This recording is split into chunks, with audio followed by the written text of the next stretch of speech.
Dans le cas de figure que vous voyez ici, j'ai un objet dont certains polygones ont été supprimés. Imaginons je souhaite reconstruire ces polygones pour refermer mon objet correctement. Alors, je ne vais pas travailler avec l'outil polygone, mais avec l'outil qui se trouve juste à côté qui s'appelle border. L'outil border va vous permettre de sélectionner la bordure, donc le contour d'une ouverture. Donc si je clique une fois sur une arête, vous voyez qu'automatiquement il sélectionne toute l'ouverture qui a été créée. Si je souhaite refermer cette ouverture, je peux utiliser l'outil cap comme un couvercle qui va refermer automatiquement mon polygone. Donc vous voyez que ça fonctionne. Si je fais un CTRL Z, que je reviens en arrière, je peux également sélectionner donc ma bordure, clic droit et utiliser l'outil cap qui se trouve ici. Hop, c'est la même chose.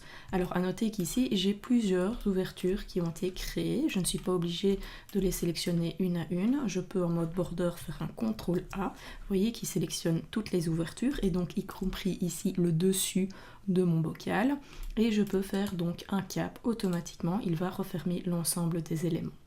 À noter différentes choses, c'est-à-dire que si maintenant je fais un petit rendu Shift Q pour voir ce que j'obtiens, vous voyez que là où j'ai fermé mes polygones, eh bien l'objet n'est pas lissé, arrondi correctement, tout simplement parce que cette face n'est pas comprise dans les smoothing groups.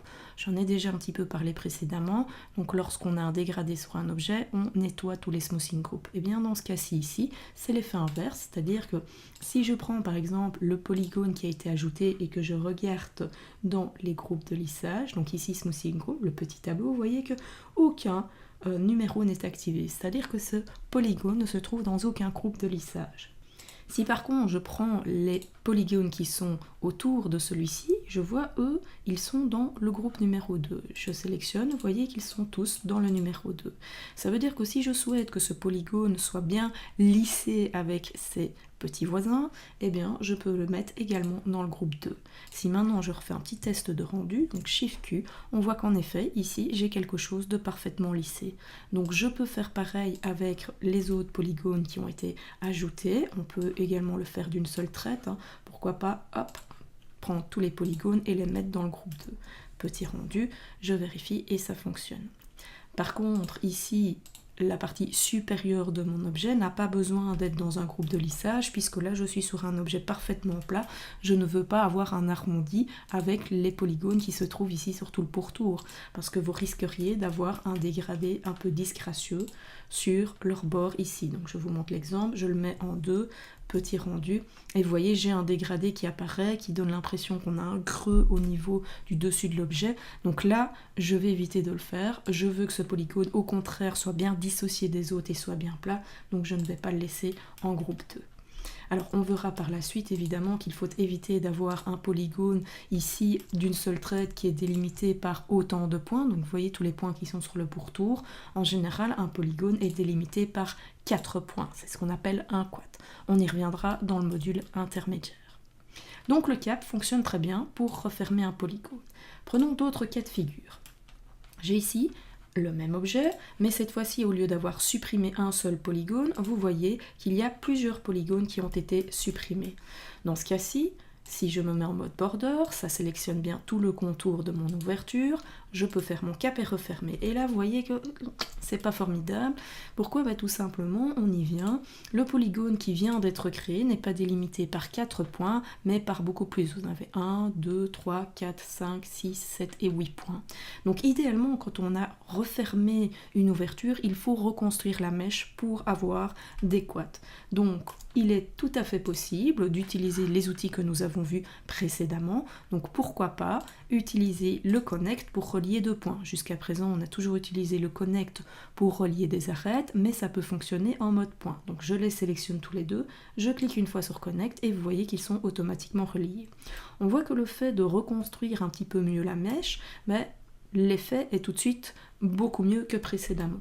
Maintenant, idéalement, je devrais également connecter les points qui sont ici. Par contre, dans ce cas-ci, les 2 points que je souhaite connecter sont interrompus par une arête. Donc, vous ne pourrez pas utiliser le connect, il ne fonctionnera pas. Donc, le plus simple, c'est d'utiliser notre bon vieux cut avec l'outil d'accrochage ou pas, c'est vous qui voyez, pour venir recréer manuellement, clic droit quand on a terminé, notre mèche. Et on peut repositionner ainsi les points et nous avons donc reconstruit notre maillage.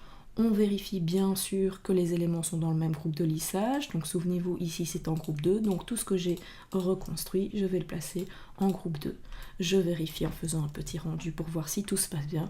Et vous voyez que ça fonctionne très très bien. Donc le seul petit souci qu'on a avec le cap, dans ce cas-ci, c'est que je peux en effet faire un CTRL A, on va tous les faire dans un seul bloc, refermer mon objet, mais je dois penser à utiliser le cut ou un autre outil pour relier correctement mes points entre eux et reconstruire ma mèche. Donc ça prend un petit peu plus de temps, mais vous voyez que c'est tout à fait faisable. Hop, hop, hop. Et ensuite, je vais replacer ces polygones-ci dans un bon groupe de lissage, ici en numéro 2. Et il n'y a aucun problème. Troisième cas de figure, c'est le fait de devoir refermer de nouveau ici des ouvertures par plusieurs polygones. Mais le problème dans ce cas-ci, c'est que si je me mets en mode border, alors évidemment il faut être sur le bon objet, si je me mets en mode border, vous voyez que si je sélectionne un contour, il sélectionne tous les contours en même temps. Pourquoi? Tout simplement parce qu'ici, les deux ouvertures qui ont été créées se rejoignent par un seul point.